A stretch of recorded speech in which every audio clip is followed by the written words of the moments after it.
Good morning everyone. Good morning.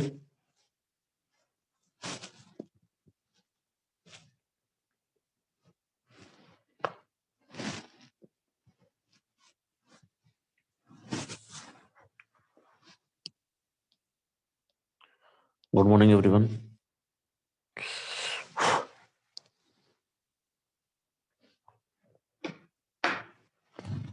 आकाश, Saraswati, good morning. आवाज आ रही है?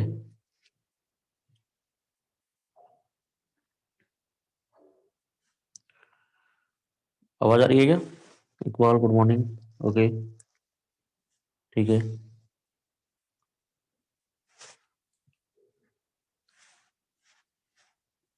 कहाँ थे हम कल?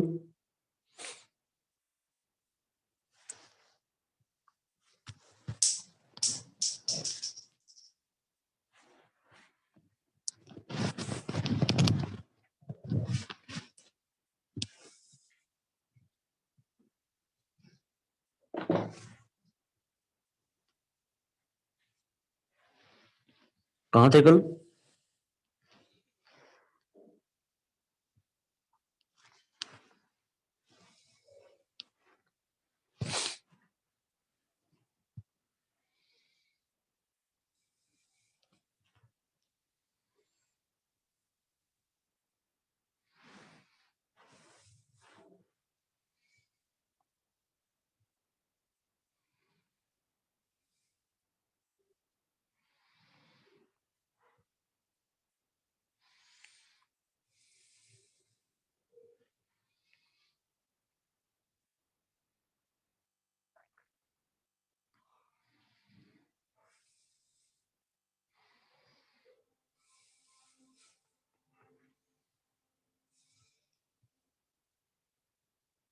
डिजाइन क्राइटेरिया हो गया था,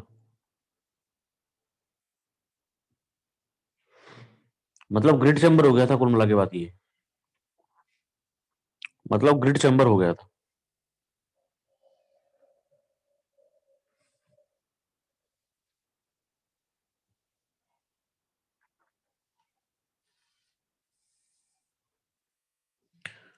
अच्छा मुझे बताओ, स्किमिंग टैंक किस काम आता होगा? स्किमिंग टैंक कल भी बताया था मैंने कल भी बताया था शायद कि स्किमिंग टैंक किस काम आता होगा। हम्म।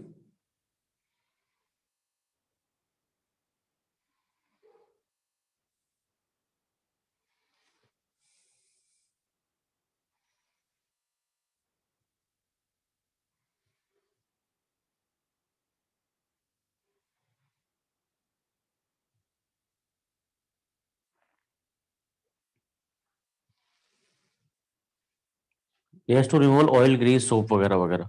ठीक है। करते क्या है स्किमिंग टैंक में? करते क्या है स्किमिंग टैंक में?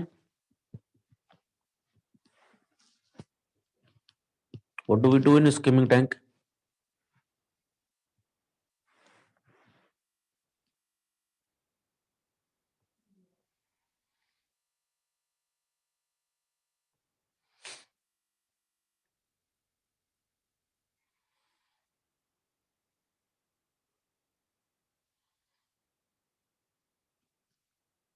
कंप्रेस्ड एयर पास कराते हैं। Very good.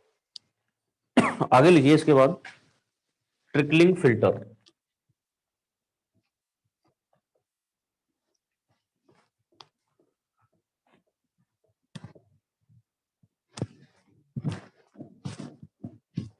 Trickling filter.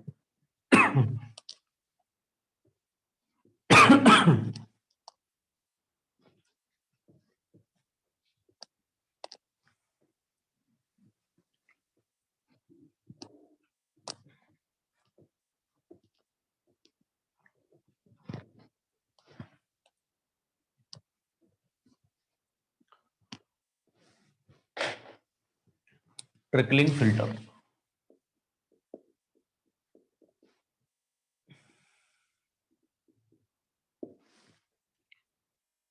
देखिए ट्रिकलिंग फिल्टर का मैकेनिज्म बिल्कुल सेम है जो वाटर ट्रीटमेंट में था, बिल्कुल सेम।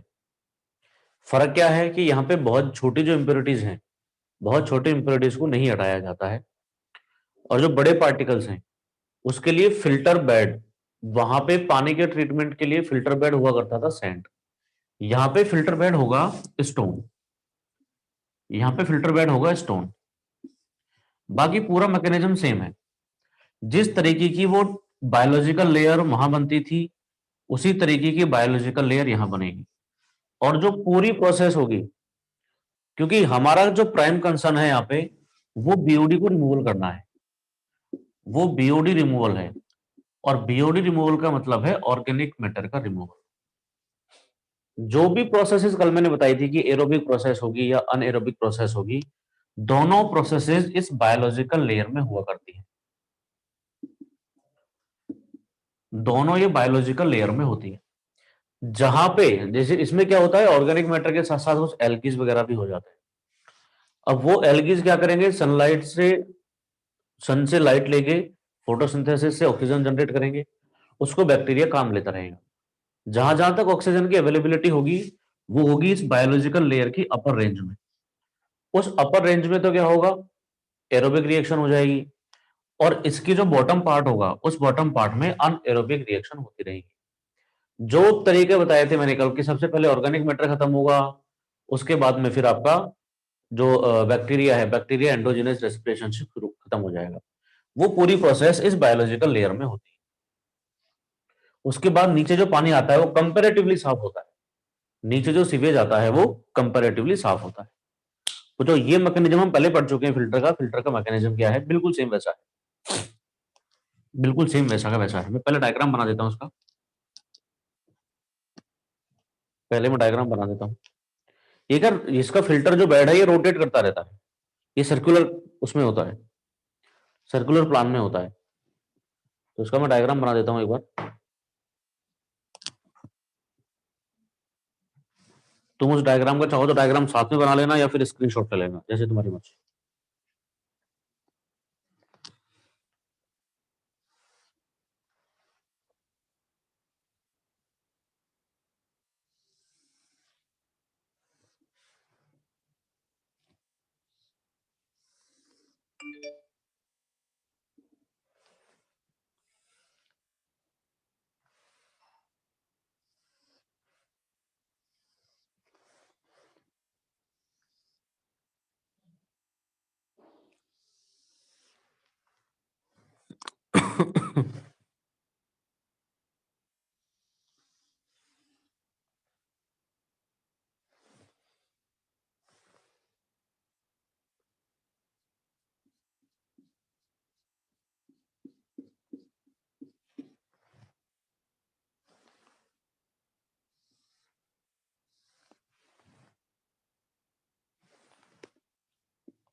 अभी नहीं।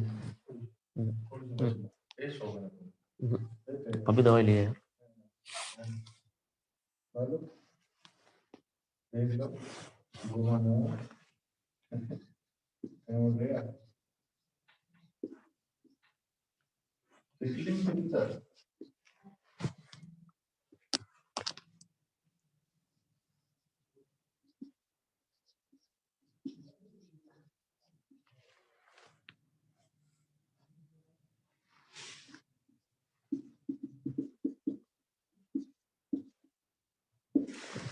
छाप लो इसको एक बार,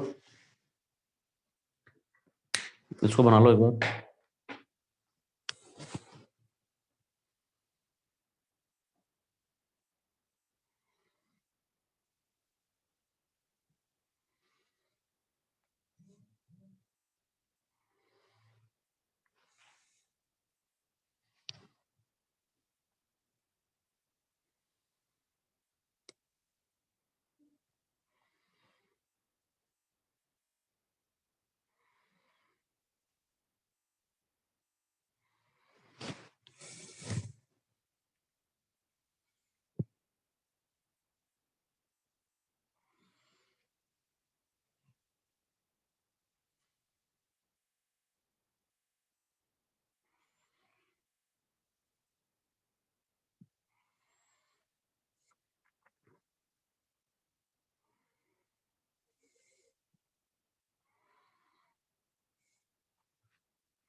फटाफट बनाओ।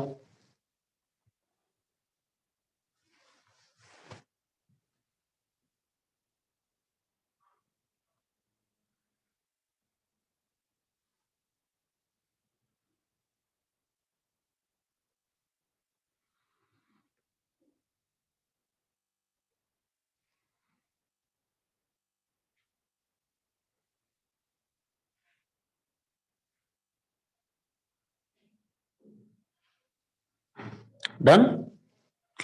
देखिए इसमें होता क्या है, पानी यहां से आके ये पूरे का पूरा रोटेट करता रहता है, ये आर्म्स रोटेट करते रहती है। एक्चुअल में ये सर्कुलर प्लान में होता है, एक्चुअली ये सर्कुलर प्लान में होता है, ठीक है। और इसके चारों तरफ लेटरल्स होते हैं। तो पानी ट्रिकल करेगा, पानी ट्रिकल करेगा यहां पे, पानी में जो इंप्योरिटीज होंगी वो जमा हो जाएंगी, वाटर में जो भी इंप्योरिटीज होंगी वो जमा हो जाएंगी इस तरह से, जिसमें ऑर्गेनिक मैटर होगा, बैक्टीरिया होगा, एल्गीज वगैरह होंगी, और ये एक बायोलॉजिकल लेयर फॉर्म कर लेते हैं, जिसको मोज़ेक लेयर भी कहा। ये एक बायोलॉजिकल लेयर है, और इस बायोलॉजिकल लेयर में पूरा ट्रीटमेंट होता रहता है। यहां पे हम दो चीजें अप्लाई करते हैं, यहां पे हम दो चीजें अप्लाई करते हैं, एक बीओडी और एक वाटर, मतलब सीवेज। दो टर्म आपको सुनने को मिलेंगी, एक हाइड्रोलिक लोडिंग रेट, एक hydraulic loading rate. Hydraulic loading rate relate करता है वाटर के साथ, और कितना अमाउंट आप बीओडी या ऑर्गेनिक मैटर प्रोवाइड करते हैं वो बोला जाता है organic loading rate. Organic loading rate, क्योंकि कुछ ऑर्गेनिक मैटर पानी में होगा, उसको भी आप साथ साथ ट्रिकलिंग फिल्टर पे अप्लाई कर रहे हो। तो दो चीजें साथ साथ यहां पे हम अप्लाई करते हैं, मतलब सीवेज ही अप्लाई करते हैं, लेकिन उस सीवेज में ये दोनों चीजें ही होती हैं, वाटर होता है और ऑर्गेनिक लोडिंग रेट होती है, ठीक है।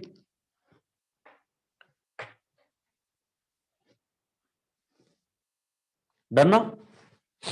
प्रोसेस इसकी पूरी आपको पता है, जो फिल्टर की प्रोसेस है वही है, फिर भी मैं लिख देता हूं।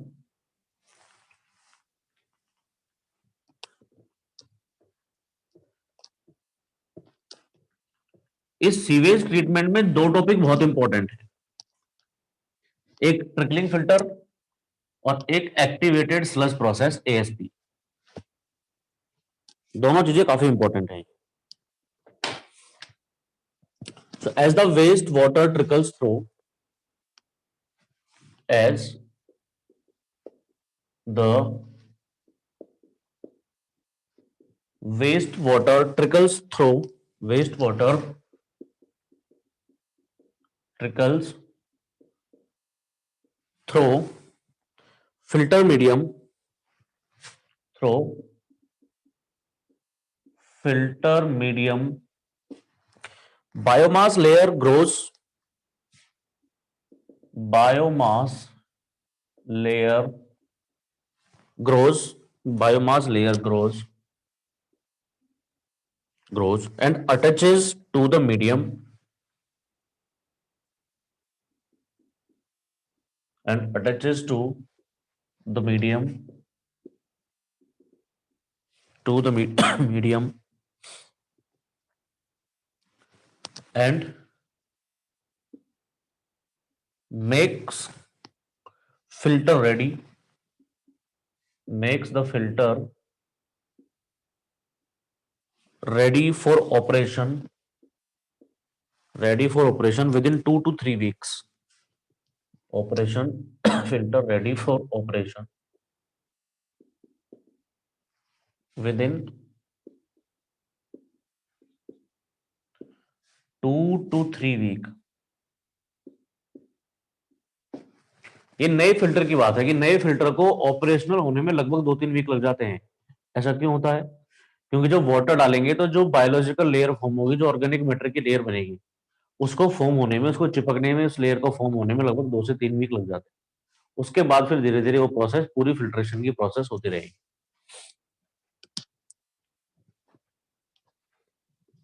When the wastewater flows through this, when wastewater flows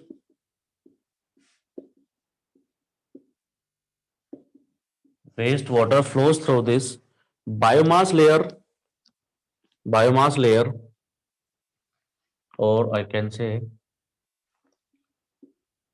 biomass layer and organic matter present in it, biomass layer मतलब organic matter present in it, present in it comes contact with bacteria, comes contact with, comes contact with bacteria, और bacteria को micro organism बोलते हैं ना, present in the biomass layer, present in, उस dirty layer को biomass layer भी बोलते हैं, बायोलॉजिकल लेयर भी बोलते हैं। Biomass layer which carries out oxidation of, which carries out oxidation of, which carries out oxidation of organic matter, oxidation of organic matter resulting in formation of new biomass, resulting in formation of biomass, resulting in formation of biomass which gets attached, which gets attached over filter medium।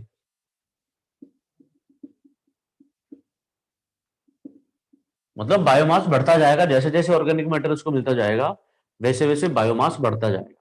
ठीक है, biomass बढ़ता जाएगा।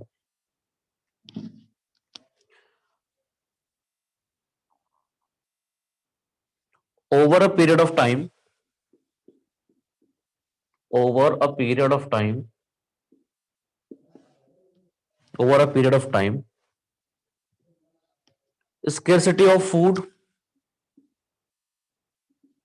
scarcity of food मतलब धीरे धीरे भोजन कम पड़ने लग जाएगा, मतलब ऑर्गेनिक मैटर कम पड़ने लग जाएगा या खत्म हो जाएगा। scarcity of food and oxygen takes place।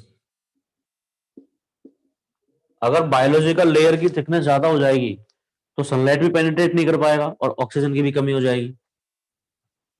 Take place in bottom layer, in bottom layer due to increase in thickness of, due to increase in thickness of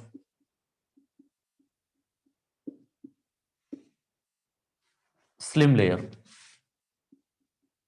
slim layer, due to increase in thickness of slim layer which leads to increase, which leads to increase the concentration of, increase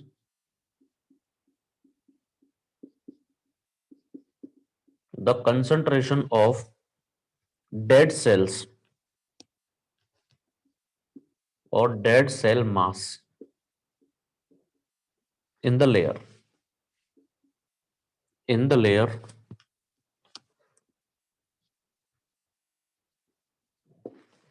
the presence of dead cell mass, the presence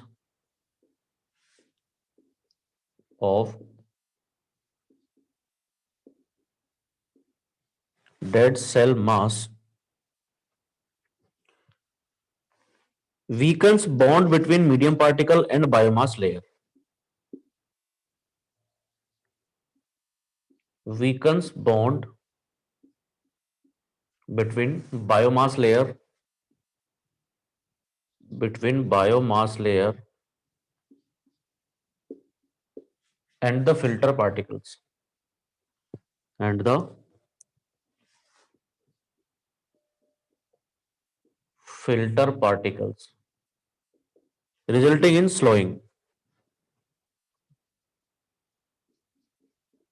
resulting in slowing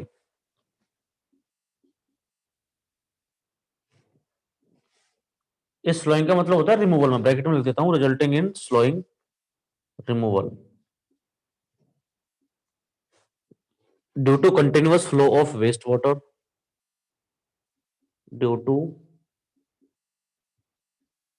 continuous flow of wastewater continuous flow of wastewater on the filter. लिखो इसको एक बार।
Done.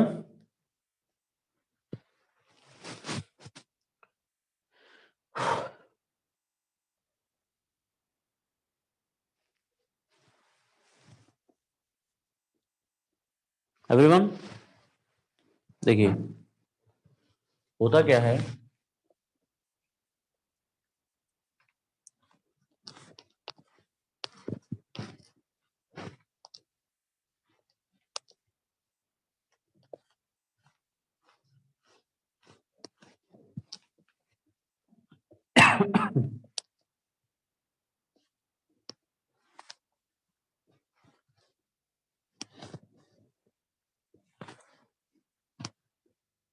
जो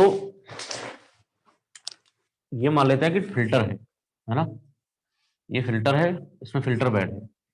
अब filter bed पे क्या होगा, एक biological layer form होगी। ये सपोज वो बायोलॉजिकल लेयर है जिसमें ऑर्गेनिक मैटर है, एल्गी है, बैक्टीरिया है, वगैरह वगैरह सब है। अब इनिशियली बैक्टीरिया कम होता है, इनिशियली बैक्टीरिया कम होता है, लेकिन जब इसमें वेस्ट वाटर आता जाएगा, इनिशियली बैक्टीरिया कम है, लेकिन जब आप इस पे वेस्ट वाटर डालोगे तो वेस्ट वाटर में क्या है, ऑर्गेनिक लोडिंग रेट, मतलब ऑर्गेनिक मैटर है। वो ऑर्गेनिक मैटर यहां चिपक जाएगा, वो ऑर्गेनिक मैटर यहां चिपक जाएगा। यहां चिपकने के बाद जो बैक्टीरिया है, बैक्टीरिया उसको डिकम्पोज करेंगे, उसको खाएंगे। अगर बैक्टीरिया इसको खाएंगे तो बैक्टीरिया की संख्या बढ़ जाएगी, ऑर्गेनिक मैटर की संख्या कम हो जाएगी। धीरे धीरे ये थिकनेस बढ़ने लगती है, ये बायोलॉजिकल लेयर की थिकनेस धीरे धीरे बढ़ने लगती है। जब बायोलॉजिकल लेयर की थिकनेस बढ़ेगी तो अपर रीच में तो अभी भी वाटर आता जा रहा है, तो अपर रीच में होगा क्या, ऑर्गेनिक मैटर की सफिशियंसी बनी रहेगी। लेकिन बॉटम रीच में, बॉटम पार्ट में ऑर्गेनिक मैटर नहीं पहुंच रहा है, ना ही यहाँ पे ऑक्सीजन पहुंच रही है। इस वजह से होगा क्या, एंडोजीनस रेस्पिरेशन शुरू होगा नीचे वाले लेयर में। नीचे वाले लेयर में एंडोजीनस रेस्पिरेशन शुरू होगा, एंडोजीनस रेस्पिरेशन शुरू होगा तो डेड सेल ज्यादा हो जाएंगे। अब डेड सेल में और जो पार्टिकल है उनके बीच में तो बॉन्डिंग होती नहीं है, तो धीरे धीरे क्या करेगा, ये वाला पार्ट गिर के नीचे आने लग जाएगा, ये वाला पार्ट गिर के नीचे की तरफ आ जाएगा और आगे चला जाएगा सेडिमेंटेशन। ये प्रोसेस लगातार चलती है। अब इसमें हो सकता है कुछ जिंदे बैक्टीरिया भी हो सकता है कुछ मरे हुए बैक्टीरिया भी। Got it? ये कहा है उसने। समझ में आ गया यहां तक फिल्टर की कहानी? हाँ ना कुछ। जनरली ये जो फिल्टर हैं ये दो तरह के होते हैं। जनरली जो फिल्टर हैं ट्रिकलिंग फिल्टर, ये दो तरह के होते हैं। एक होता है स्टैंडर्ड रेट ट्रिकलिंग फिल्टर, एक होता है स्टैंडर्ड रेट ट्रिकलिंग फिल्टर। इस स्टैंडर्ड रेट ट्रिकलिंग फिल्टर में क्या होता है, ये बहुत साधारण सा है, कुछ भी नहीं है इसमें। पीएसटी से प्राइमरी सेडिमेंटेशन टैंक, पीएसटी का एफ्लुएंट आया, वो आएगा ट्रिकलिंग फिल्टर में, ट्रिकलिंग फिल्टर से वो चला गया एसएसटी में, सेकेंडरी सेडिमेंटेशन टैंक में। That's it. Secondary sedimentation tank में चला गया, दैट्स इट। ये तो है स्टैंडर्ड रेट ट्रिकलिंग फिल्टर। दूसरा आता है high rate trickling filter, high rate trickling filter. ये हाई रेट ट्रिकलिंग फिल्टर दो तरह के होते हैं, एक सिंगल स्टेज, एक डबल स्टेज। पहला मैं बात करता हूं single stage. Single stage high rate trickling filter, इसमें क्या होता है, प्राइमरी सेडिमेंटेशन टैंक, नीचे बना देता हूं, उधर दूसरा बना लेंगे। प्राइमरी सेडिमेंटेशन टैंक का एफ्लुएंट आया, वो चला गया ट्रिकलिंग फिल्टर में, ट्रिकलिंग फिल्टर के बाद वो चला गया एसएसटी में, सेकेंडरी सेडिमेंटेशन टैंक में। अब जैसा मैंने कहा तुमको कि जो स्लोइंग होगी, जो रिमूवल होगा, उसमें कुछ मरी हुई सेल रहेंगी, कुछ हो सकता है जिंदे पार्टिकल्स भी हो। हम क्या करते हैं, जैसे यहां से मान लेते हैं कि जो डिस्चार्ज आ रहा है वो डिस्चार्ज क्यू नॉट है, जो डिस्चार्ज प्राइमरी सेडिमेंटेशन टैंक से आ रहा है वो, यहां भी क्यू नॉट पहुंचेगा डिस्चार्ज। इसके बाद सेकेंडरी सेडिमेंटेशन टैंक से इसमें कुछ discharge Q R, recirculation discharge, इसको वापस हम क्या करते हैं, ट्रिकलिंग फिल्टर में अलाउ कर देते हैं। ऐसा करने से क्या होगा, ऐसा करने से ट्रिकलिंग फिल्टर की एफिशिएंसी बढ़ जाएगी, क्योंकि ये जो सेकेंडरी सेडिमेंटेशन टैंक है, इस सेकेंडरी सेडिमेंटेशन टैंक में हाइड्रोलिक लोडिंग रेट तो कम रहेगी। हाइड्रोलिक लोडिंग रेट का मतलब ऑर्गेनिक मैटर, क्योंकि बहुत सारा ऑर्गेनिक मैटर ट्रिकलिंग फिल्टर में खत्म हो चुका है। और जब हम इस वाले सीवेज को वापस रिसर्कुलेट करेंगे ट्रिकलिंग फिल्टर में, तो इसमें तो पहले से ऑर्गेनिक मैटर कम है और उसके भी रिमूवल के चांसेस बढ़ जाएंगे। हम ये नहीं मानते कि यहां पे ऑर्गेनिक लोडिंग रेट है, रिसर्कुलेशन वाले टाइम पे नहीं मानते कि ऑर्गेनिक लोडिंग रेट है जब तक हमको दिया हुआ नहीं है। हम ये मानते हैं कि ये जो रिसर्कुलेशन किया गया है, ये रिसर्कुलेशन किया गया है सिर्फ हाइड्रोलिक लोडिंग रेट को बढ़ाने के लिए, ऑर्गेनिक लोडिंग रेट को नहीं। मतलब सिर्फ वाटर के डिस्चार्ज को बढ़ाने के लिए ये रिसर्कुलेशन किया गया। ठीक है, ये है सिंगल स्टेज जिसमें रिसर्कुलेशन किया जाता है। एक होता है टू स्टेज, एक होता है टू स्टेज।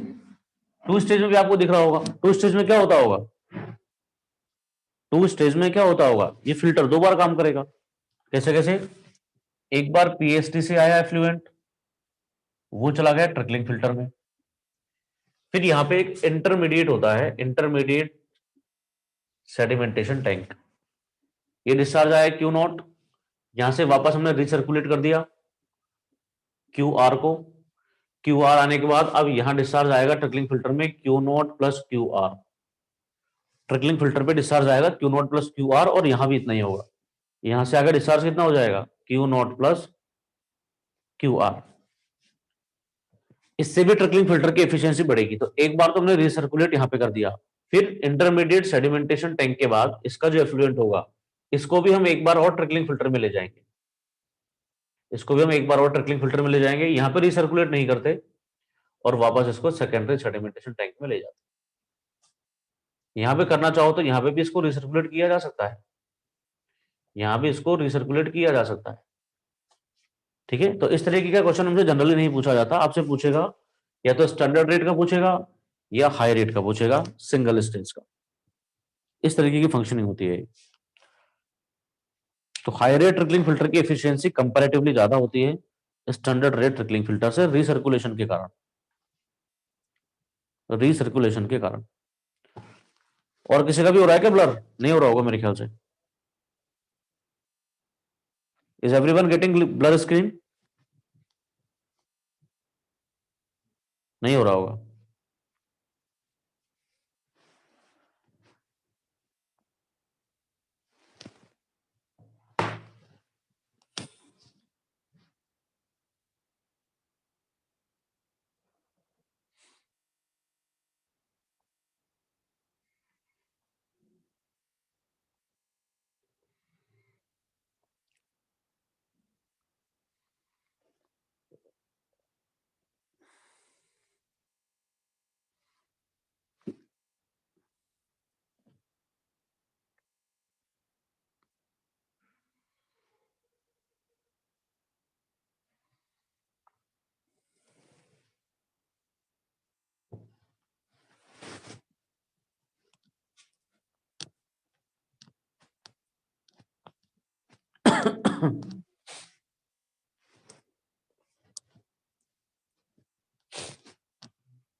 डन। उसके बाद देखिए design parameters for trickling filter. Design parameters for trickling filter.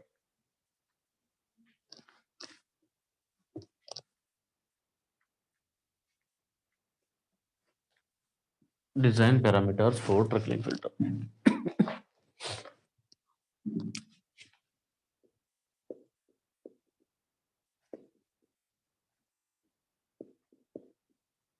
Design parameters,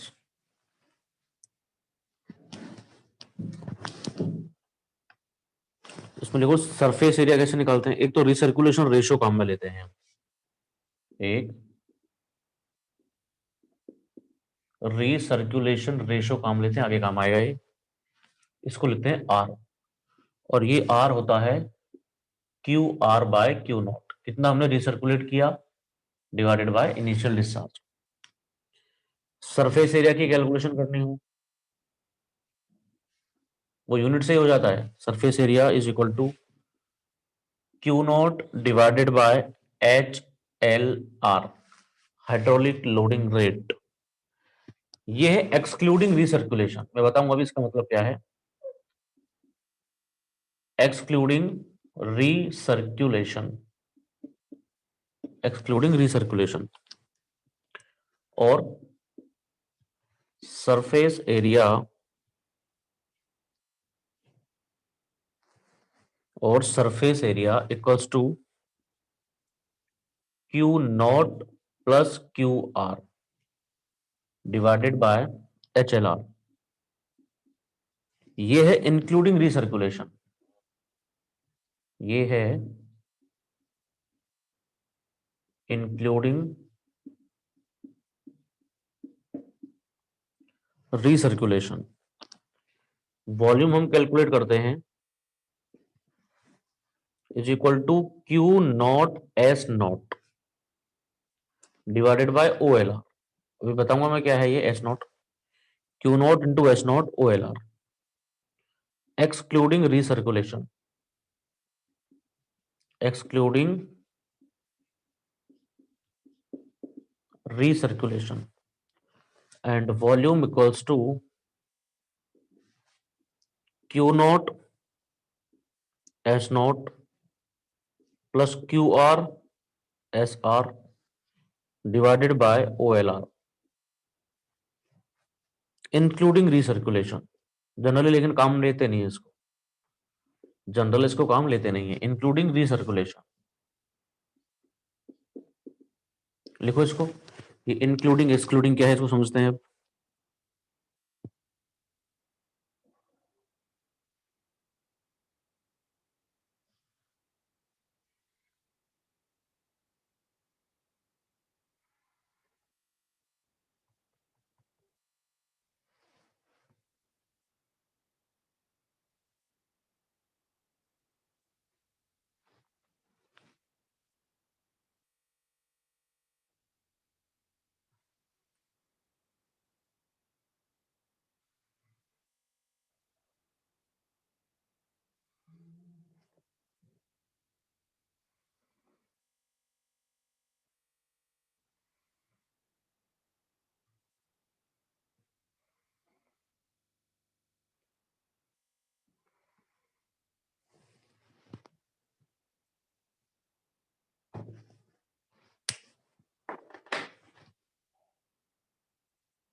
got it,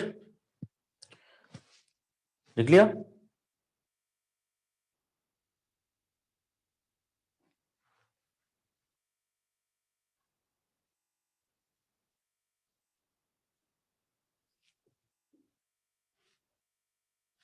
देखिए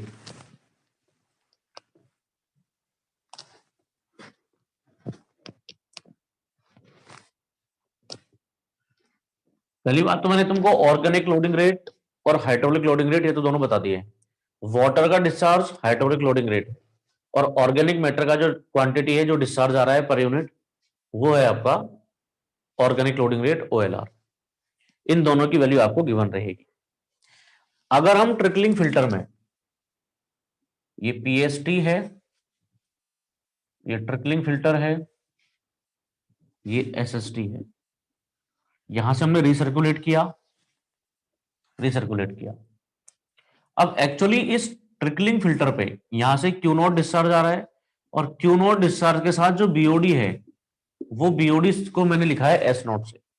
यहाँ पे S नॉट का मतलब BOD है, तो क्यू नॉट को S नॉट से मल्टीप्लाई करेंगे तो तुमको टोटल BOD मिल जाएगा। यहां से जो डिस्चार्ज आ रहा है वो आ रहा है QR, और इस डिस्चार्ज में SRBOD है। इसको जनरली हम नेग्लेक्ट कर देते हैं, लेकिन ये SRBOD है, ठीक है। अब जितना डिस्चार्ज आ रहा है इस ट्रिकलिंग फिल्टर पे, टोटल डिस्चार्ज कितना आ रहा है, टोटल डिस्चार्ज तो अल्टीमेटली इस पे Q naught plus Q R आएगा, total discharge Q naught plus Q R आएगा। जब हम सर्कुलेशन कर रहे हैं, इंक्लूडिंग सर्कुलेशन है, इंक्लूडिंग रीसर्कुलेशन, ये जो क्यू आर है इसको रीसर्कुलेशन डिस्चार्ज बोलते हैं, इसको रीसर्कुलेशन डिस्चार्ज बोलते हैं। जब तक ये आएगा तो अल्टीमेटली यहां पे दोनों डिस्चार्ज आएंगे, तो ट्रिकलिंग फिल्टर को आपको दोनों डिस्चार्ज रोकने के लिए डिजाइन करना पड़ेगा। तो अगर तुमसे कहा गया है कि इंक्लूडिंग रीसर्कुलेशन, इन रीसर्कुलेशन हो रहा है अगर, तो आपके पास दोनों वैल्यूज होंगी, या तो क्यू नॉट और क्यू आर होंगे, या इन दोनों में से कोई एक वैल्यू होगी और एक रिसर्कुलेशन फैक्टर का वैल्यू होगा, या रिसर्कुलेशन रेशो का वैल्यू होगा। कुल मिलाकर के हम दोनों वैल्यू निकालने में कैपेबल रहेंगे। अगर रिसर्कुलेशन नहीं हो रहा होता तो सिर्फ कितना डिस्चार्ज आता है इसके ऊपर, ओनली क्यू नॉट। तो क्यू नॉट को हाइड्रोलिक लोडिंग रेट से डिवाइड कर देते, आपको मिल जाता सरफेस एरिया, ठीक है। मतलब अगर रिसर्कुलेशन हो रहा है तो हम क्यू आर को कंसिडर करेंगे, नहीं हो रहा तो हम नहीं कंसिडर करेंगे। कहने का मतलब ये है, सिर्फ डिजाइन पैरामीटर यहीं से सेटिस्फाई हो जाते हैं इसके। वॉल्यूम एरिया हम निकाल लेते हैं, बाकी वॉल्यूम और एरिया आ गया तो डेप्थ अपने आप आ जाएगी।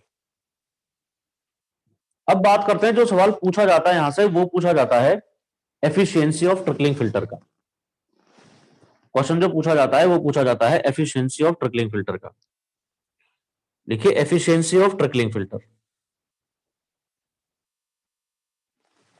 Efficiency of trickling filter, efficiency of trickling filter.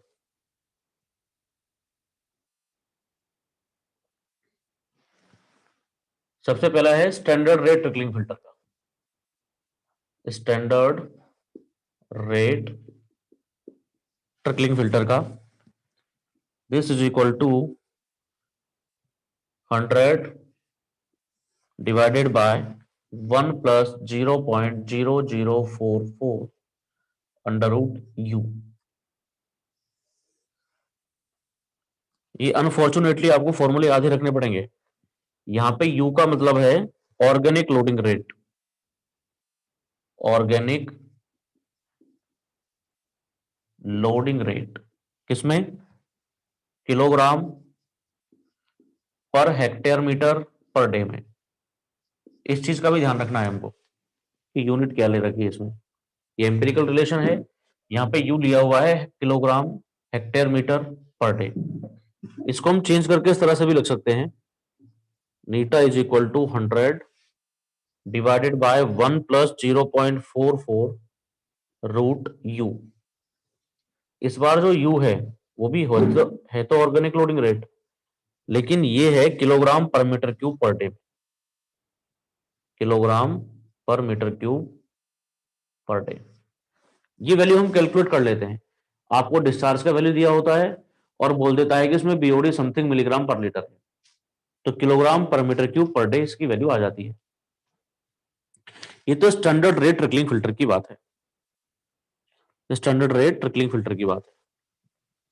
ये क्वेश्चन पूछता ही नहीं है, वो क्वेश्चन पूछता है हाई रेट ट्रिकलिंग फिल्टर से, efficiency of high rate trickling filter, efficiency of high rate trickling filter. ठीक है, सिर्फ एक ही बताऊंगा मैं, एक ही काफी है, सिंगल स्टेज का, इससे ऊपर जाएगा नहीं। सिंगल स्टेज,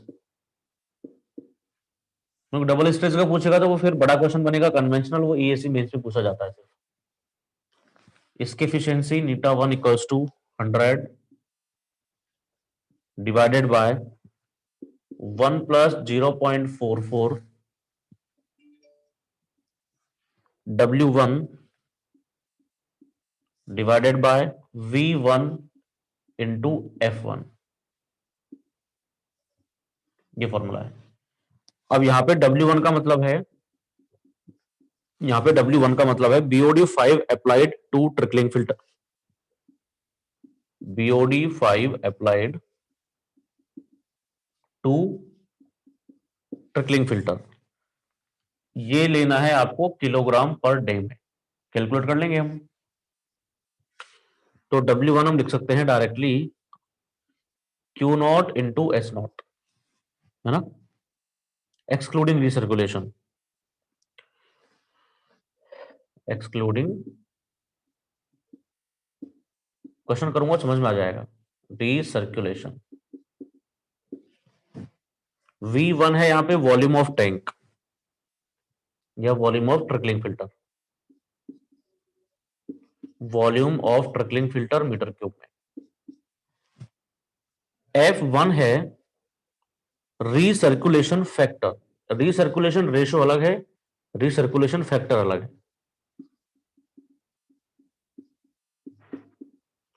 यह है रीसर्कुलेशन फैक्टर, और रीसर्कुलेशन फैक्टर का वैल्यू दिया जाता है 1 plus R divided by 1 plus 1 minus small F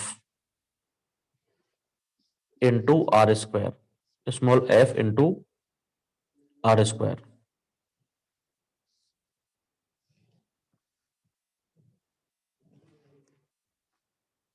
ये वैल्यू दिया जाता है F1 का। यहां पे R का मतलब है रीसर्कुलेशन रेशो, R का मतलब है रीसर्कुलेशन रेशो जिसका वैल्यू होता है Q R by Q naught. और ये जो एफ है, एफ है ट्रीटेबिलिटी फैक्टर, ट्रीटेबिलिटी फैक्टर। इस ट्रीटेबिलिटी फैक्टर का वैल्यू जनरली 0.9 होता है फॉर सीवेज। सीवेज के लिए 0.9 होता है। इस 0.9 को जब हम यहां लिखते हैं तो ये फॉर्मूला बन जाता है F1 का 1 + R डिवाइडेड बाय 1 + 0.1 R, इसका स्क्वायर। तो हम जनरली ये वाला वैल्यू काम में ले लेते हैं F1 का। सारी चीजें आ गई। इससे हम एफिशिएंसी कैलकुलेट कर लेते हैं। किस तरह से करेंगे, क्वेश्चन करके देखेंगे अभी। इसको लिखो पहले।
डन।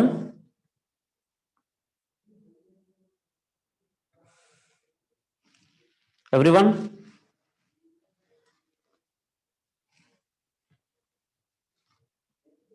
चलिए क्वेश्चन करते हैं एक।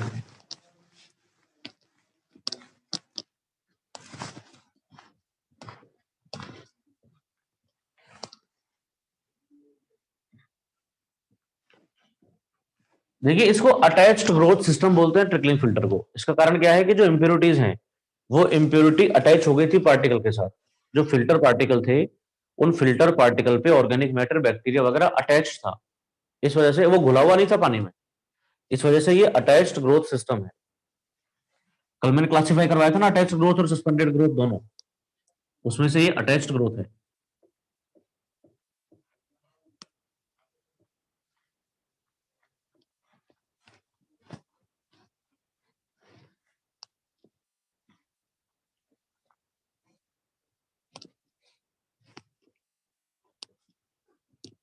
एक क्वेश्चन लिखते हैं।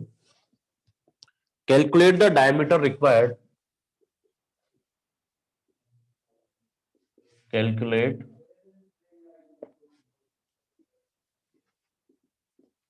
the diameter required for single stage trickling filter, for single stage trickling filter which is to yield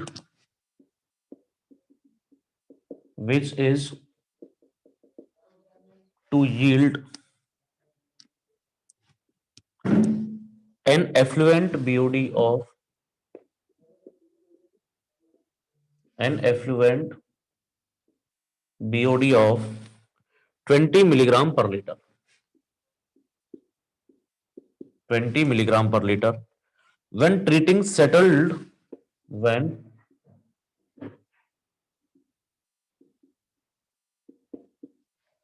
treating settled domestic sewage, when treating settled domestic sewage, domestic sewage of settled domestic sewage of BOD of BOD 120 milligram per liter. Wastewater flow is wastewater flow is 2200 metre cube per day. देखिए एक बात तो ध्यान रखना, जब भी आपको hydraulic loading rate दिया रहेगा तो इस वाली फॉर्म में दिया रहेगा. जब आपको ऑर्गेनिक लोडिंग रेट दिया रहेगा तो मीटर क्यूब पर मीटर स्क्वायर पर डे या मीटर क्यूब पर मीटर स्क्वायर पर सेकंड इस तरह से कुछ दिया होगा. तो ये तो पानी का फ्लो है, ये तो हाइड्रोलिक लोडिंग रेट है. And recirculation discharge and recirculation discharge is 4000 metre cube per day. ये क्यू आर का वैल्यू है, वो क्यू नॉट का वैल्यू है. Depth of tank is 1.5 metre. Depth of tank is 1.5 metre. चलिए क्वेश्चन को लिखो, पहले समझते हैं क्या करना है.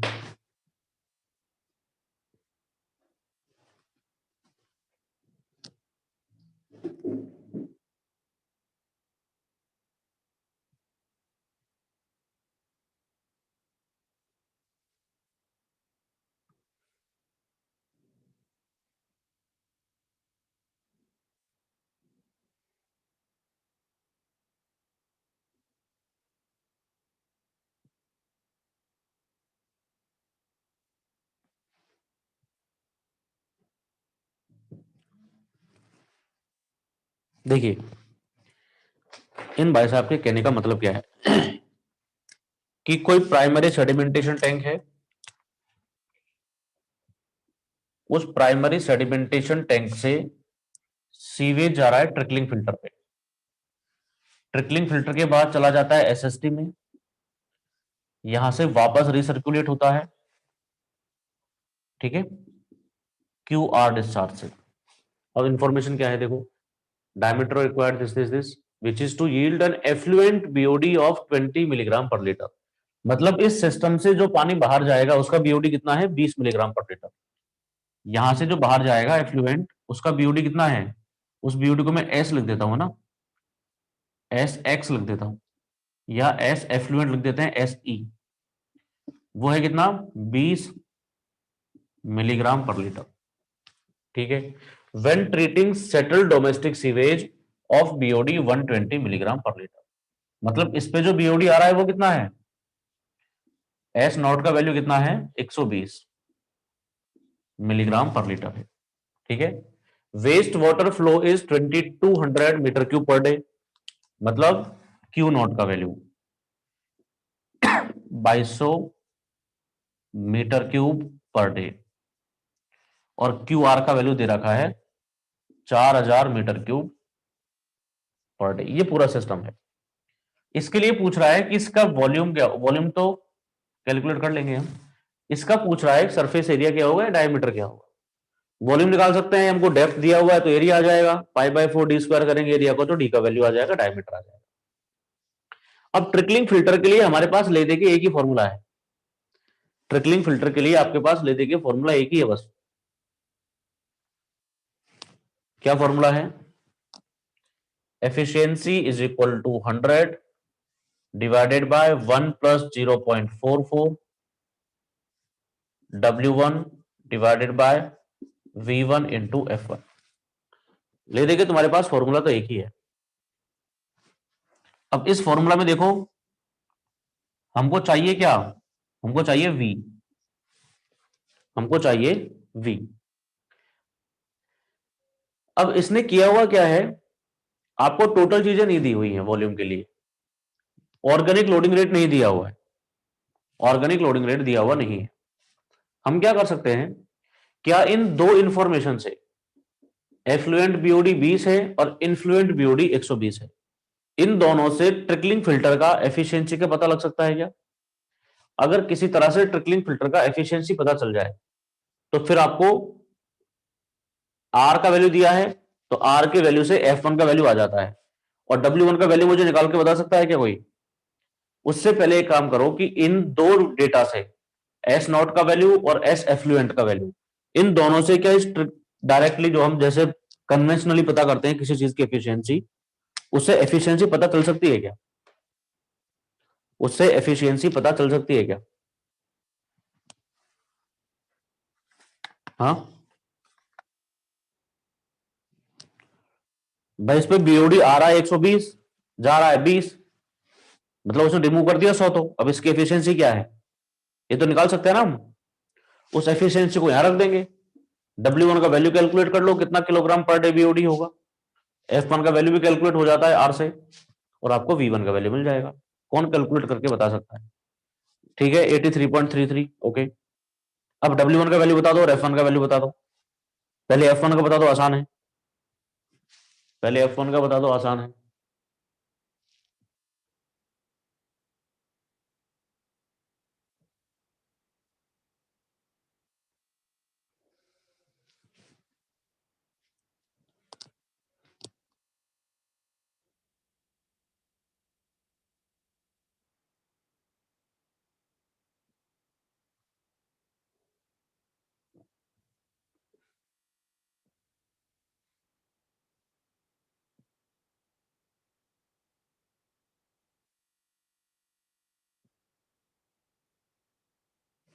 कौन बता सकता है? भाई एफिशिएंसी तो तुमने निकाल ली, efficiency of trickling filter,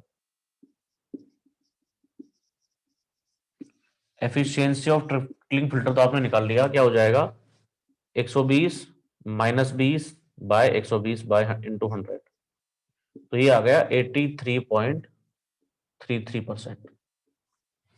F1 का वैल्यू निकालो, W1 का वैल्यू निकालो।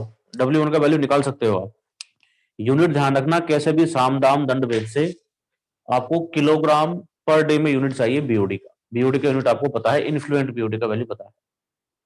उससे मुझे वॉल्यूम का वैल्यू बता दो, मैं भी आता हूं 2 मिनट में।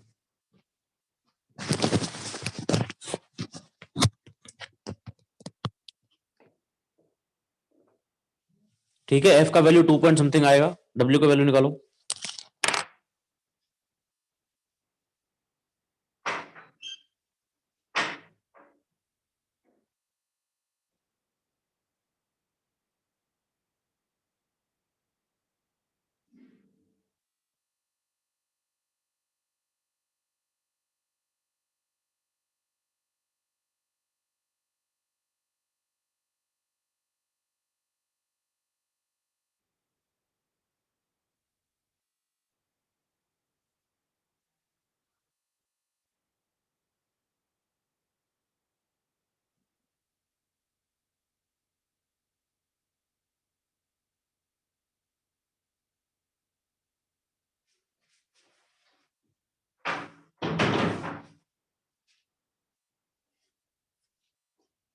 W1 264, very good Iqbal.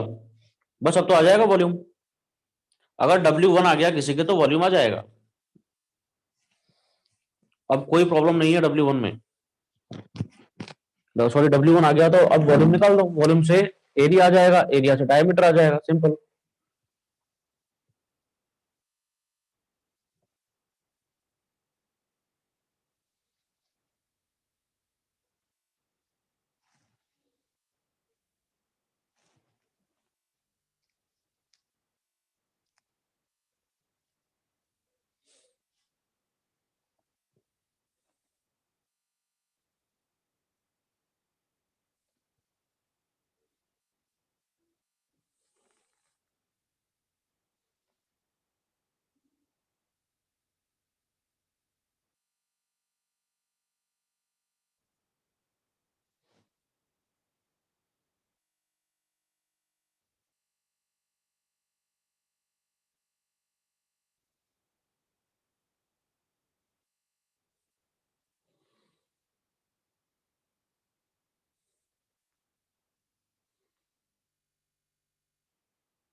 V 632 ठीक लग रहा है, ठीक लग रहा है।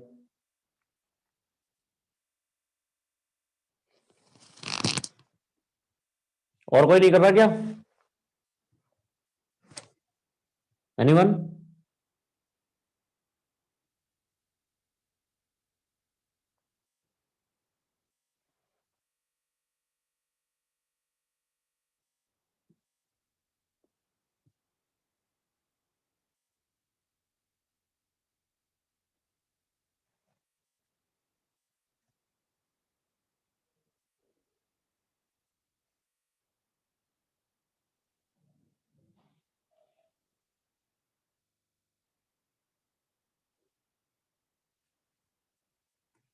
Very good.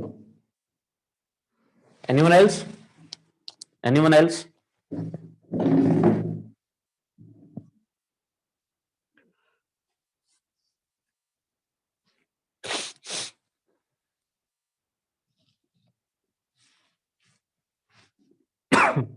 भाई सबसे पहला काम है इस फॉर्मूले में हमारा W1 निकालने का, या F1 पहले निकाल लो, F1 निकाल लो, W1 निकाल लो, कोई भी निकाल लो। तो अगर हम F1 निकालें पहले, तो F1 होता है 1 plus R divided by 1 plus 0.1 R और इसका स्क्वायर, यही होता है। यहां पहले आपको आर निकालना पड़ेगा। आर का मतलब क्या होता है? Q R by Q naught. Q R है 4000, क्यू नॉट है 2200। How much? आर का वैल्यू कितना होगा?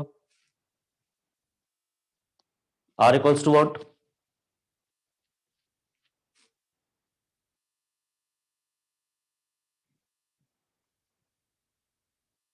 आर का वैल्यू क्या है? 1.81। तो आर का वैल्यू आ गया 1.81, इसको यहां रखा, तो you will get the value of F 1 plus 1.81 divided by 1 plus 0.1 into 1.81 का स्क्वायर। How much? एफ का वैल्यू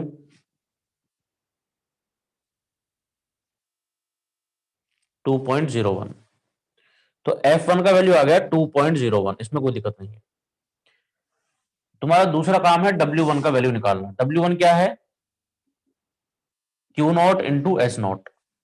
किसमें निकालते हैं इसको? यूनिट याद रखना, किलोग्राम पर डे में निकालते हैं। किसमें निकालते हैं? Kilogram per day. कौन सा? इन्फ्लुएंट, जो ट्रिकलिंग फिल्टर पे आता है। ट्रिकलिंग फिल्टर पे ये 20 आ रहा है कि 120 आ रहा है? ट्रिकलिंग फिल्टर पे कौन सा बीओडी आ रहा है? ये आ रहा है 20 मिलीग्राम पर लीटर में, ये आ रहा है 20 मिलीग्राम पर लीटर। तो Q का वैल्यू है भाई साहब 2200। 2200 किसमें? Metre cube per day. Metre cube को लीटर बनाओगे तो 10⁻³ अब किसमें आ गया? Litre per day. Litre per day into S naught का value something milligram per litre. तो मिलीग्राम को अगर किलोग्राम बनाओगे तो किससे मल्टीप्लाई करोगे? 10⁻⁻6। 120 इंटू 10⁻⁻6। अब क्या हो गया? किलोग्राम पर लीटर। लीटर से लीटर कैंसिल आउट हो जाएगा, यूनिट आ जाएगी आपकी किलोग्राम पर डे में। How much? W1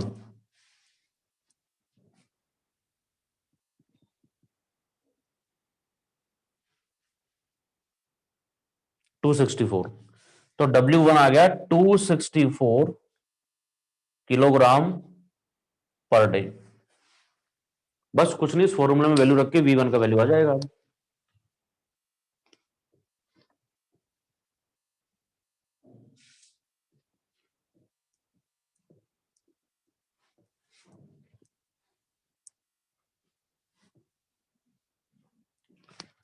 इसको तो मिटा देता हूं, इसका तो कोई काम ही नहीं है।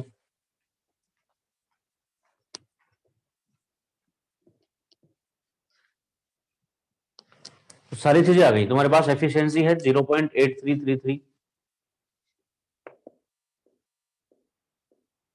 0.83 ये वैल्यू है। ये वैल्यू परसेंटेज में लिखी जाती है, ध्यान रखना। एफिशिएंसी जो है परसेंटेज में लिखी जाती है, तो यहां हमको 83 लिखना पड़ेगा। 83 equals to 100 divided by 1 plus 0.44, W1 का वैल्यू आ गया 264, V1 का वैल्यू कैलकुलेट करना है, F1 का वैल्यू आ गया 2.01। यहां से V1 का वैल्यू कैलकुलेट कीजिए, यहां से V1 का वैल्यू कैलकुलेट करो, यहां से calculate the value of V1।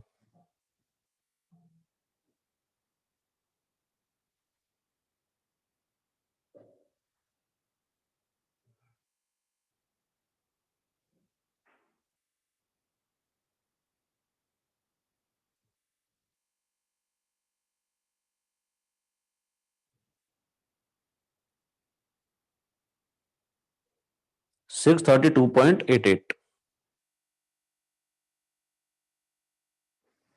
632.88, तो ये आ गया 632.88 मीटर क्यूब।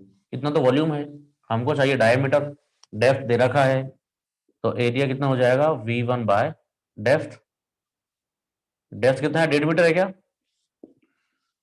तो 632.88 डिवाइडेड बाय 1.5, कितना सरफेस एरिया आया,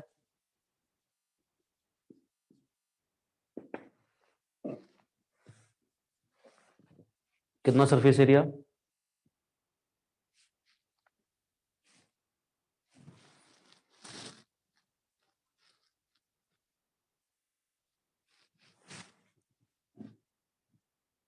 कितना आया सरफेस एरिया,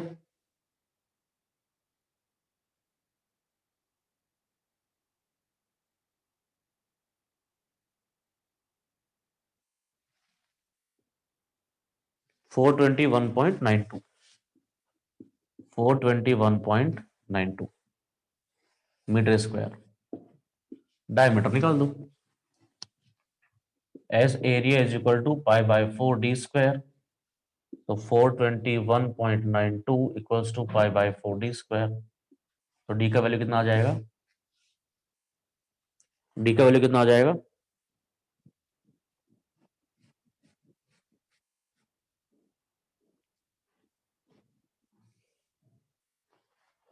हाउ मच,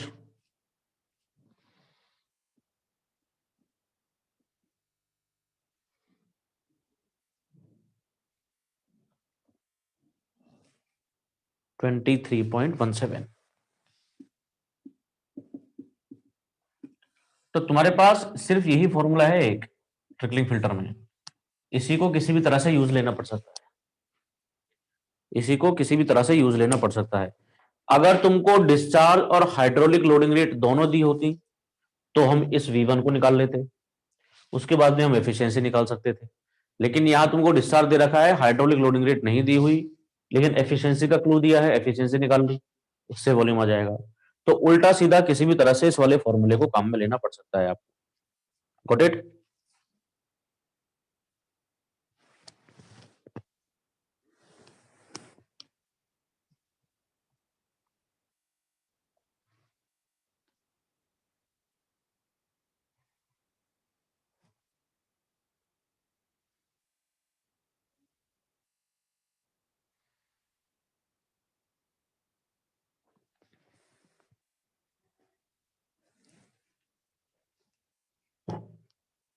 कर लोगे?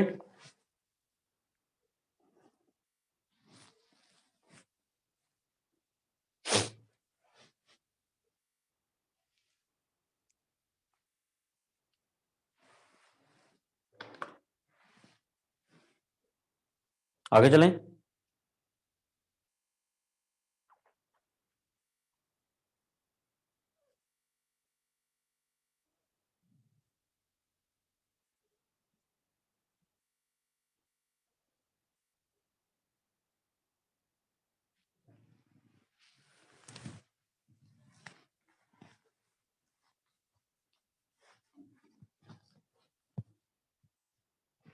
सिर्फ इसी फॉर्मूले को कैसे भी आपको काम में लेना पड़ सकता है। Okay,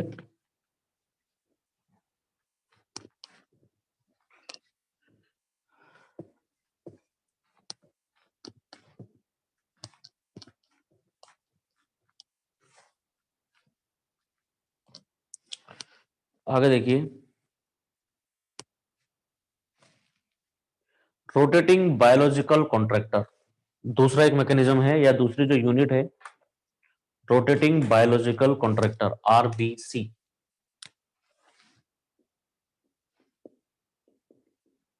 rotating biological contractor RBC. ये जो आरबीसी है, ये आरबीसी दोनों का सिस्टम है, अटैच्ड ग्रोथ भी है और ये सस्पेंडेड ग्रोथ भी है। इसमें क्या करते हैं देखिए,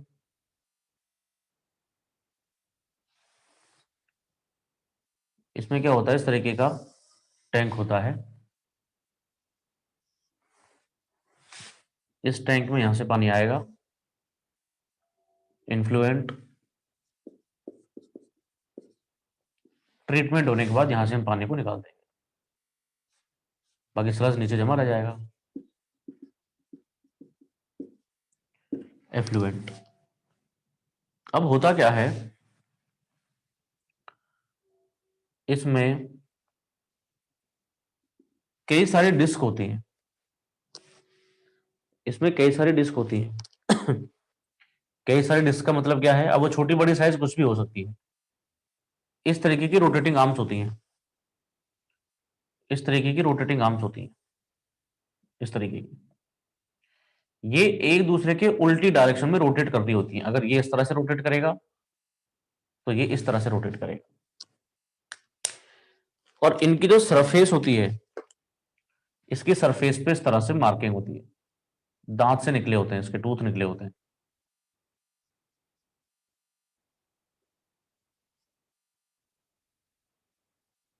इस तरह से इसका, इसी तरह से इसका।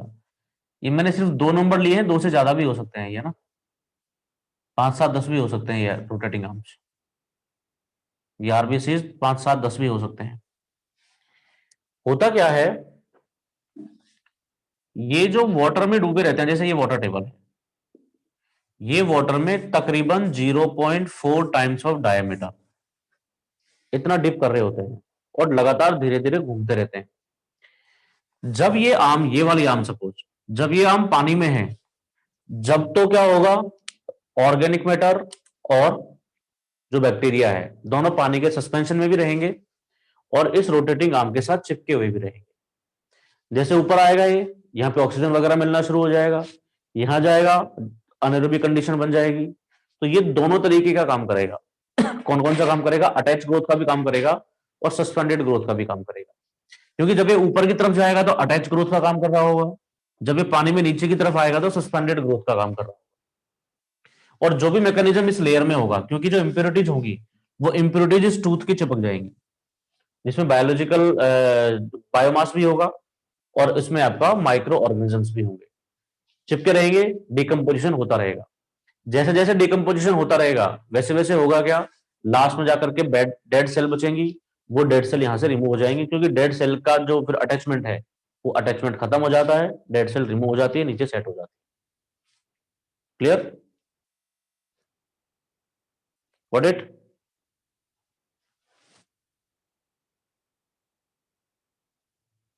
बना लो इसको।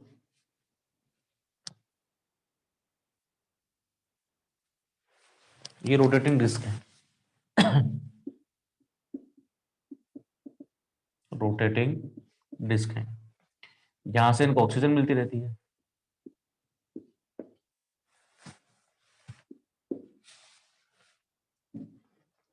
बना लो इसको। तो बहुत सिंपल सा मैकेनिज्म है, और पूरे में मैकेनिज्म तो मैंने तुमको कल बता दिया था, वही है जो ट्रीटमेंट का मैकेनिज्म है, वो तो वही है। बैक्टीरिया खाएगा ऑर्गेनिक मैटर को, फिर ऑर्गेनिक मैटर खत्म हो जाएगा, फिर बैक्टीरिया अपने आप को खा के खत्म कर लेगा, दैट्स इट। तुमने देखा होगा कई बार क्या होता है, अपने आसपास गंदा सारा पानी भरा होता है, और अगर उस गंदे पानी को अनडिस्टर्ब छोड़ दिया जाए कुछ टाइम के लिए, तो थोड़े समय के बाद वो अपने आप साफ हो जाता है। तो इसी तरीके की प्रोसेसेस होती रहती है। कई सारी प्रोसेस सेल्फ ड्रिवन भी होती हैं इस तरीके की, जैसे ऑक्सीडेशन पॉइंट में होता है।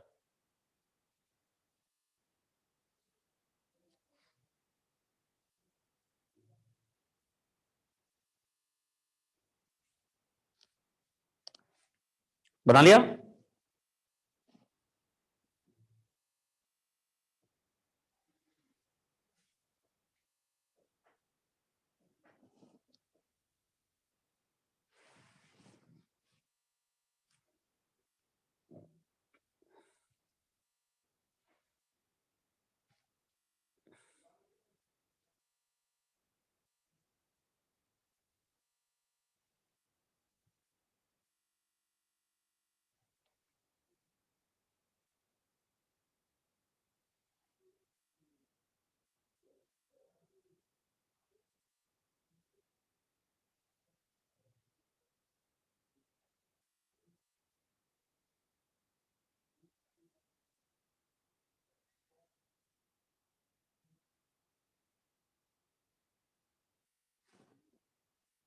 Done?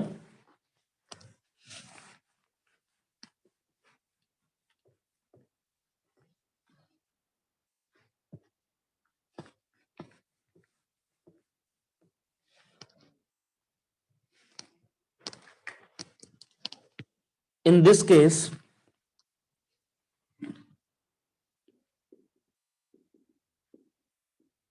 in this case, rotating discs are used. Rotating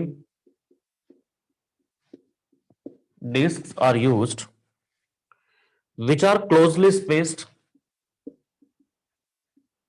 which are closely spaced, closely spaced with each other, with with each other, with each other, as a medium for growth, as a medium for growth of biomass, medium for growth of biomass, biomass layer लिख देता हूं, biomass layer. This biomass layer comes in contact, this biomass layer comes in contact, this biomass layer comes in contact with organic matter, contact with organic matter when disk is immersed, when disk is immersed, when disk is immersed in water, in wastewater, and utilizes oxygen, and utilizes oxygen when exposed to atmosphere, when exposed to atmosphere, to oxidize organic matter, to oxidize organic matter, resulting in formation of biomass, resulting in formation of biomass, which gets itself attached, which gets itself attached. पूरा mechanism filter वाला है ये. Itself attached to filter, to disk, to the disk itself. Over a period of time, over a period of time, thickness of biomass layer, thickness of biomass layer, thickness of biomass layer over the rotating disk, over rotating disk increases and slowed off due to turbulence due to turbulence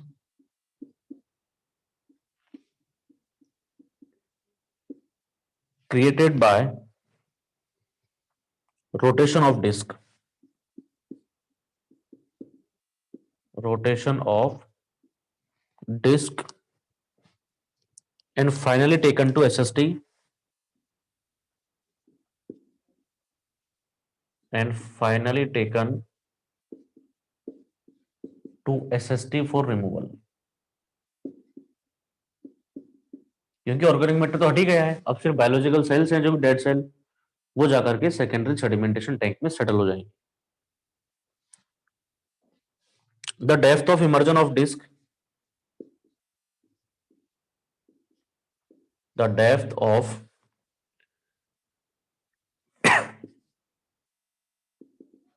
immersion of disk is kept to be is kept to be 0.4 times of diameter. This system takes the advantage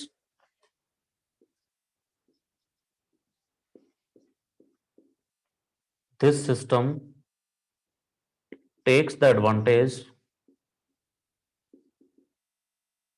this system takes the of both advantage of both attached and the suspended growth system, both attached and the suspended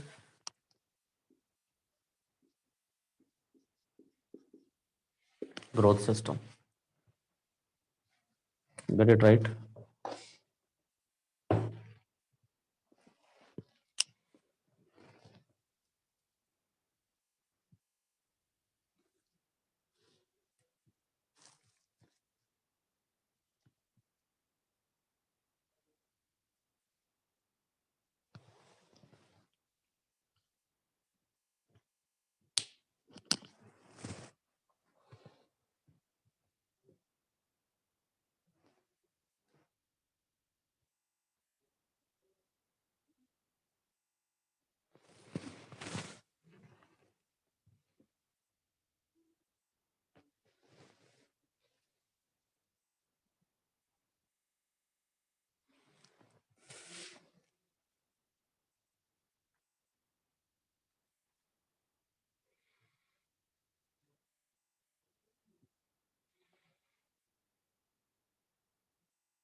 done.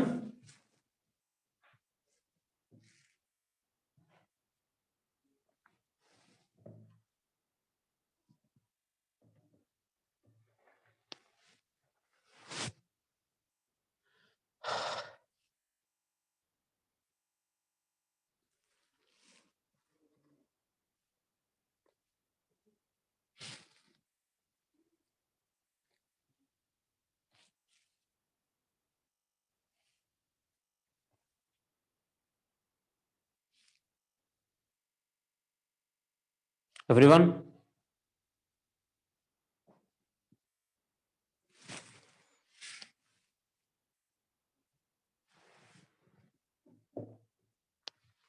सभी ने कर लिया?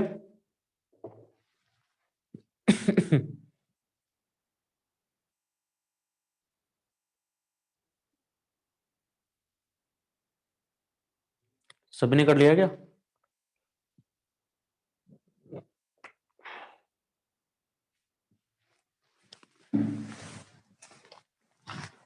अब sewage treatment में last जो important चीज है वो है एक्टिवेटेड स्लज प्रोसेस।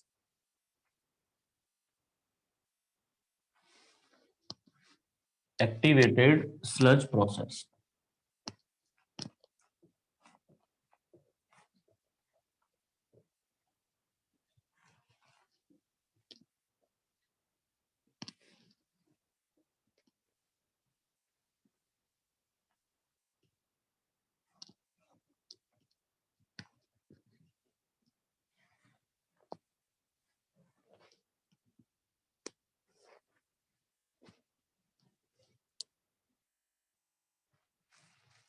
इसमें क्या होता है देखिए,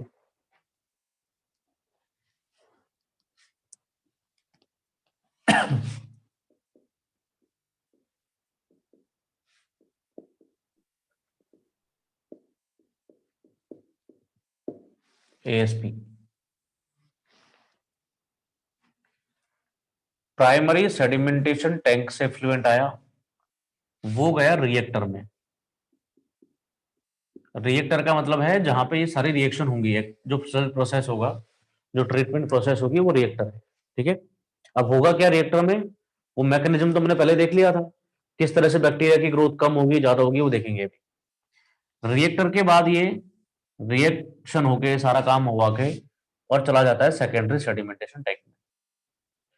अब हमको लास्ट में ये पता है कि जब ऑर्गेनिक मैटर खत्म हो जाता है बैक्टीरिया के लिए, उसके बाद बैक्टीरिया क्या करेगा, अपने आप को खत्म कर लेगा और हम उसको सेकेंडरी सेडिमेंटेशन टैंक में सेट करवा देंगे। लेकिन हो सकता है उसमें से कुछ बैक्टीरिया भी काम का हो, कुछ बैक्टीरिया जिंदा हो सकता है सारे के सारे बैक्टीरिया नहीं मरे, हो सकता है सारे के सारे बैक्टीरिया नहीं मरे हो। तो उन बैक्टीरियाज को क्या करते हैं, क्योंकि यहां से तो ऑर्गेनिक मैटर आ ही रहा है, उन बैक्टीरियाज को हम रीसर्कुलेट कर देते हैं इस रिएक्टर में, ताकि जो ट्रीटमेंट की एफिशिएंसी है उस ट्रीटमेंट की एफिशिएंसी को इंक्रीज किया जा सके। इसमें जो वाटर होता है, वाटर को तो बाहर डिस्चार्ज कर देते हैं, क्योंकि वाटर में तो बैक्टीरिया है नहीं, वाटर को तो डिस्चार्ज कर देंगे। जो स्लज है, स्लज मतलब जो नीचे बैठ जाता है वो, उसमें बैक्टीरिया है क्योंकि बैक्टीरिया की डेड सेल है। तो वो बैक्टीरिया हो सकता है कुछ बैक्टीरिया जिंदा हो, उस बैक्टीरिया को वापस से काम लेने के लिए हम रिसर्कुलेट कर देते हैं, जहां से जो ऑर्गेनिक मैटर आएगा अब उसको रिमूव करने में वो हेल्प करेगा। ये बैक्टीरिया जिंदा हो सकता है, एक्टिव हो सकता है, इसी वजह से इसका नाम है एक्टिवेटेड स्लज प्रोसेस। इसके पीछे इतनी सी कहानी है बस।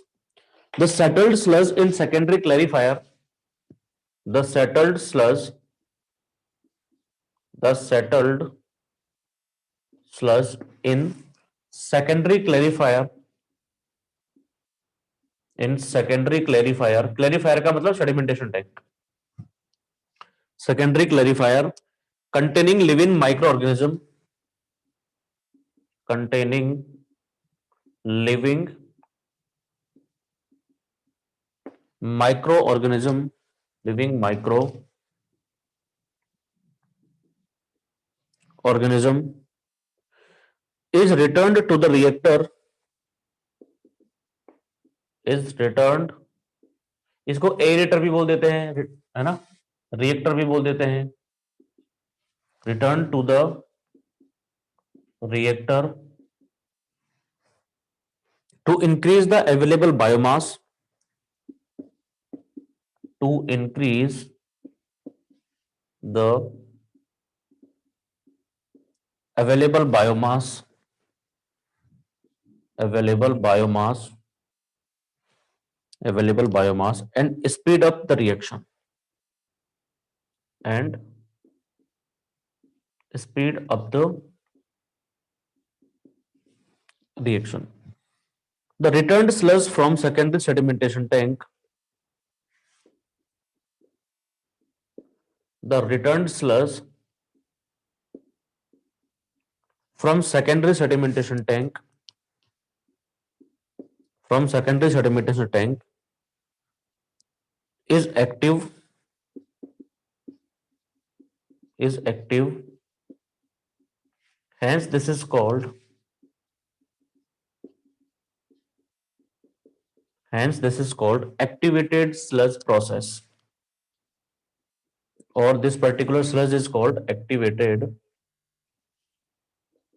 sludge.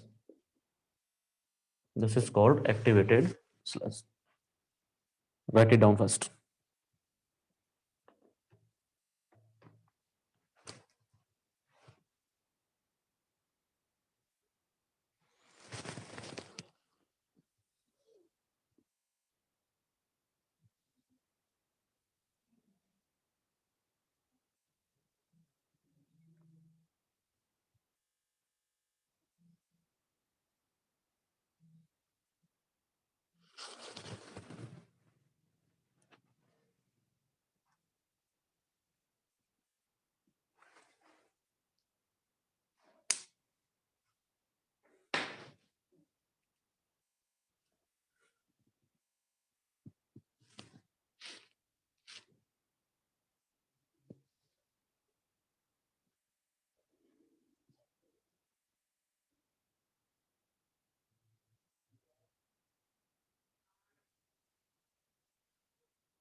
हो गया?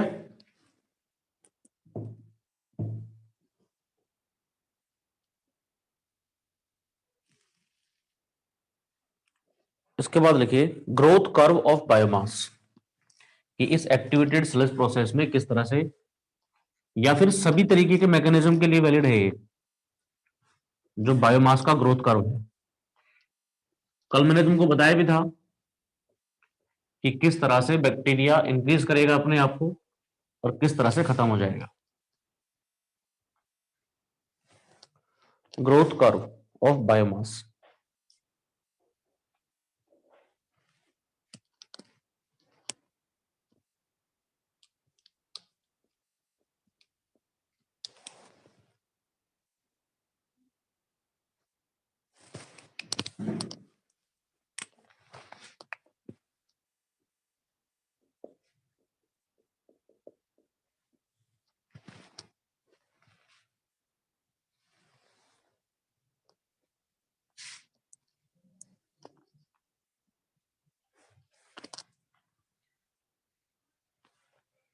इस तरफ हम बताते हैं ऑर्गेनिक मैटर और बायोमास दोनों,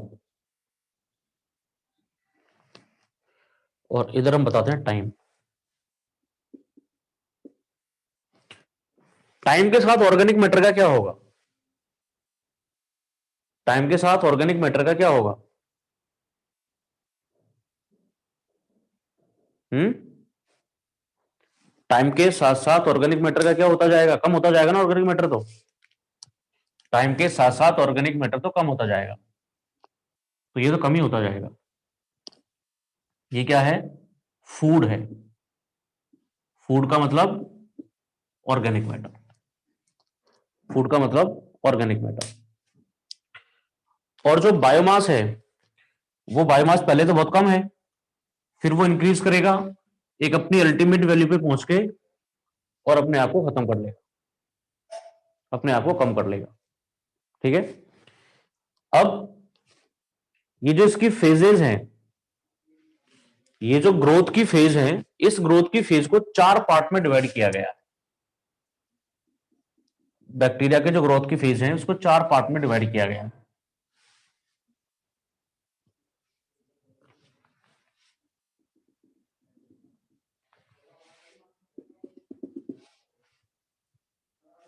phase first, phase second, third and fourth. ये जो ग्रीन वाला है वो बायोमास कर्व है, ये है वो बताता है बायोमास। बायोमास कई बार हम एफ बाय एम रेशो कहेंगे आगे, तो एफ बाय एम रेशो का मतलब यही होगा, फूड बाय बायोमास का रेशो, फूड बाय बायोमास का रेशो। अब इसके बाद देखिए सबसे पहले क्या होता है, सबसे पहले वाले स्टेज में जो बैक्टीरिया की ग्रोथ है या बैक्टीरिया का नंबर है वो कम होता है। क्यों कम होता है? क्योंकि इस बैक्टीरिया को एक नए एनवायरनमेंट में डाल दिया है। हो सकता है फूड अलग अलग तरीके का फूड हो, अगर तुमको कोई नई जगह पे भेज दे, तुमको यहां से कोई नागालैंड भेज दिया जाए, हो सकता है तुम वहां के खाने के लिए एक्लिमेटेड ना हो, तुम वहां के खाने के लिए तुम कंफर्टेबल नहीं हो, तो पहले हमको क्या लगता है, एडजस्ट होने में थोड़ा सा समय लगता है। इसी तरीके की स्थिति इस बैक्टीरिया के साथ हो सकती है कि शुरुआत में इसको नए एनवायरनमेंट में डाल दिया है, नए ऑर्गेनिक मैटर के साथ डाल दिया है। अगर ऑर्गेनिक मैटर उस बैक्टीरिया के लिए नया नहीं होगा, जब तो इसकी ग्रोथ ग्रोथ जो है वो शुरू से इंक्रीज होती जाएगी तेजी से। लेकिन अगर ऑर्गेनिक मैटर बैक्टीरिया के लिए नया है तो पहले वो धीरे धीरे इंक्रीज करेगा, इसको कहेंगे लैग फेज।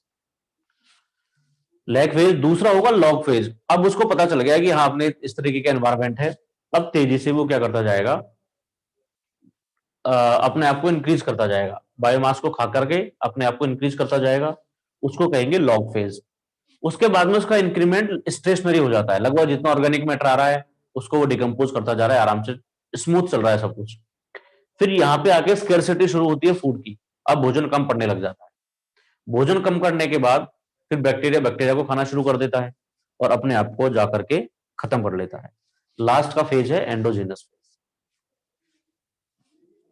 ठीक है,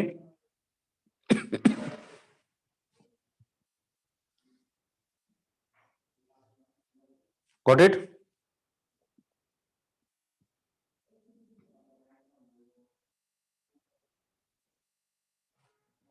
इसको बना लो।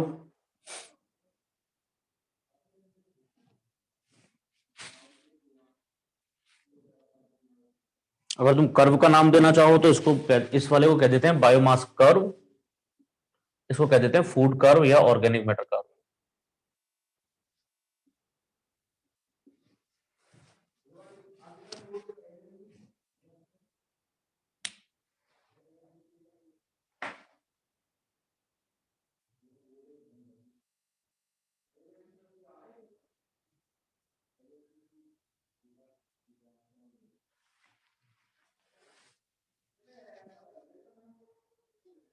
बना लो उसको।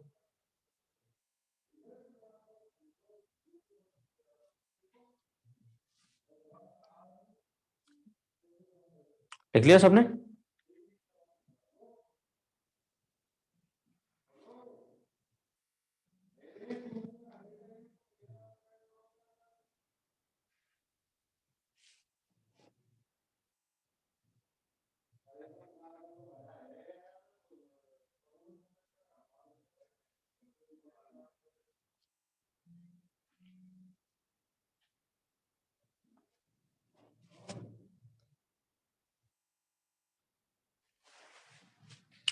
अब इसकी थ्योरी लिख लेते हैं।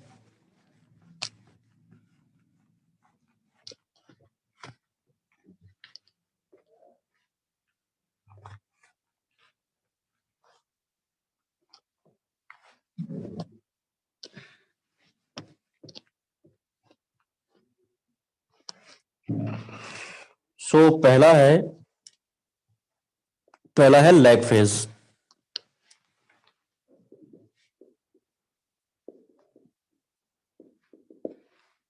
Lag phase, in this phase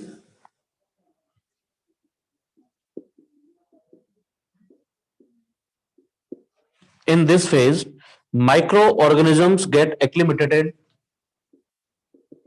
microorganisms get acclimated। एक्लिमेटेड का मतलब होता है नए एनवायरनमेंट के लिए अपने आप को सेट करना। acclimated to food and environment, to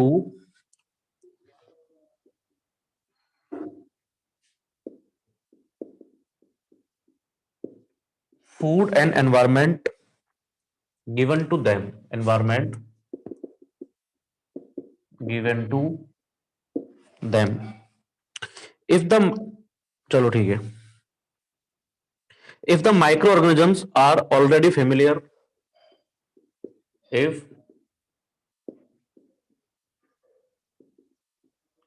microorganisms are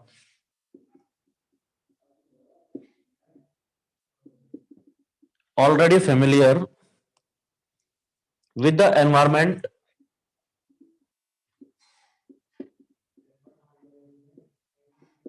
with the environment and food, with the environment and food, then duration of lag phase is less. Then duration of lag phase is less. The growth of biomass in this phase is very less. The growth of biomass, the growth of biomass in this phase, growth of biomass in this phase is very less. Hence, it is termed as, hence it is termed, hence it is termed as lag phase. Termed as lag phase. Second है log phase. यहां इसकी जो increment है, number of increment in number of bacteria, वो ज्यादा तेजी से होगा. इन log phase,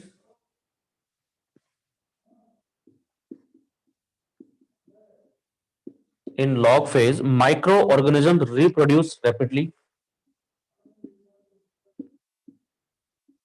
Microorganisms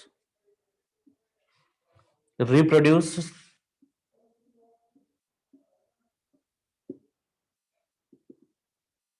rapidly, rapidly, and there is corresponding decrease, and there is corresponding decrease in food. Food का मतलब organic matter.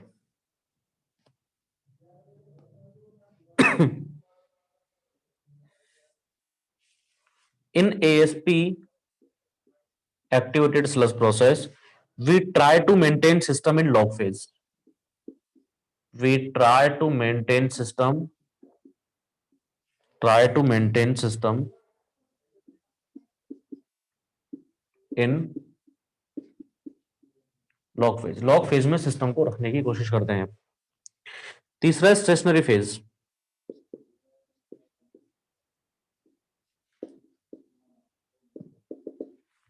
Stationary phase. In this phase, growth of biomass is slightly sustained. In this phase, in this phase, growth of biomass, in this phase, growth of biomass is slightly upscaled, is slightly upscaled or sustained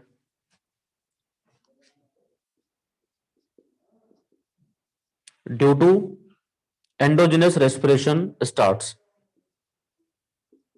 due to endogenous respiration starts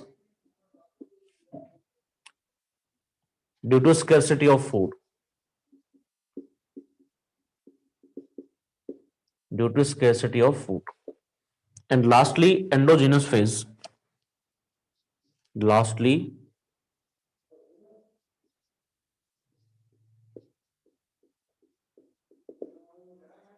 endogenous phase. In this phase, in this phase, endogenous process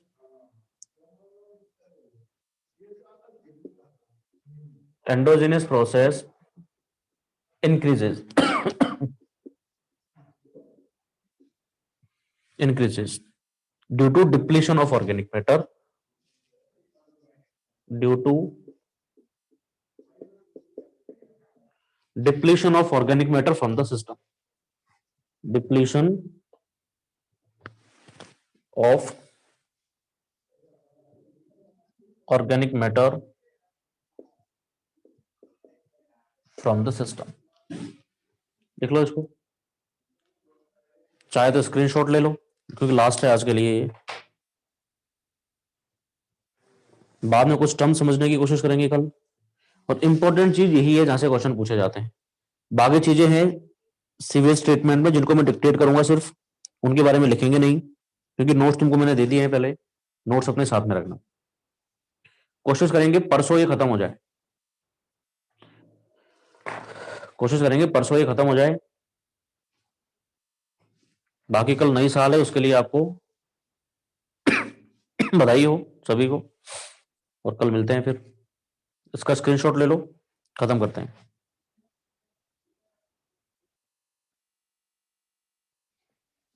okay,